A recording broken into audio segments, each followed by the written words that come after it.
നിങ്ങൾ ഒരു പി ആറും ഇല്ലാതെ വരും.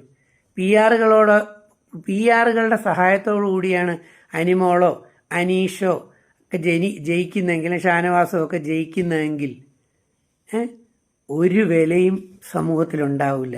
കാരണം മുൻകാലങ്ങളിൽ ജയിച്ചവരുടെ അവസ്ഥ നോക്കിയാൽ മാത്രം മതി.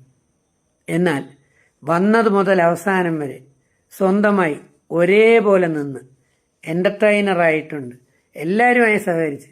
ഇന്ന് നെവിൻ പോയി അനിമോളെ കെട്ടിപ്പിടിച്ചത് കണ്ടില്ലേ? സ്നേജ് അടുത്ത് ചേർത്ത് നിർത്തിയത് കണ്ടില്ലേ? ആ ഒരു ഇഷ്യൂവിൽ, ആദിലെ ഉണ്ടാക്കിയൊരു ഇഷ്യൂവിൽ എനിക്ക് മനസ്സിലായി നീ വിഷമിക്കേണ്ട എന്നൊരു കരുണയുള്ള നെവിന് കരുണയുണ്ട്, നെവിന് ആർദ്രതയുണ്ട്, സ്നേഹമുണ്ട്.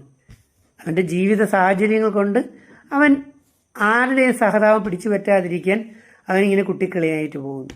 So the real gamer. അപ്പം നെവിനും അക്ബറും ഇതിൽ കപ്പ് ചൂടിയാലും 50 ലക്ഷം ചൂടിയാലും ഇല്ലെങ്കിലും ജനങ്ങളുടെ ഇടയിൽ വിജയിക്കും എന്ന് ഞാൻ വിശ്വസിക്കുന്നു. അതുകൊണ്ട് ഇനി വരുന്ന മത്സരാർത്ഥികളോട് എനിക്ക് പറയാനുള്ളത്, ദയവ് ചെയ്ത് നിങ്ങൾ നിങ്ങളായി നിൽക്കൂ, ജെന്വിനായി കളിക്കൂ.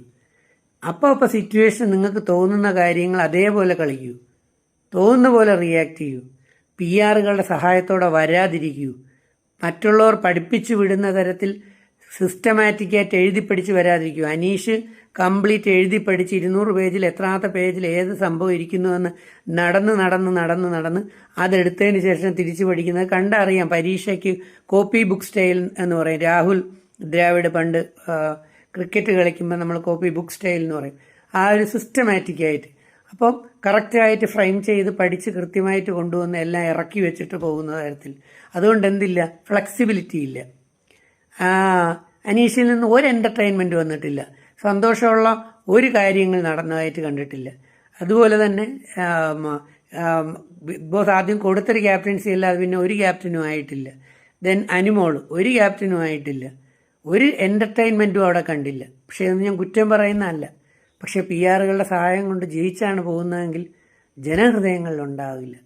അപ്പം അതുകൊണ്ട് ഇനി വരാൻ പോകുന്നവർക്കുള്ളൊരു മോട്ടിവേഷൻ, നിങ്ങൾ നിങ്ങളായി വരൂ. എന്നിട്ട് നിങ്ങൾക്ക് എന്ത് തോന്നുന്നോ അത് കളിക്കൂ, സിറ്റുവേഷൻ അനുസരിച്ച് കളിക്കൂ. കാണാപ്പാടം പഠിച്ചുകൊണ്ട് വരണ്ട. ഒരു പി ആറുടെയും സഹായം ഇല്ലാതെ വരും. എനിക്ക് ബിഗ് ബോസ് അധികാരികളോടും പറയാനുള്ളത്, ദയവ് ചെയ്ത് പി ആറിൻ്റെ സഹായത്തോടെ വരുന്നവരെ പുറത്താക്കുക.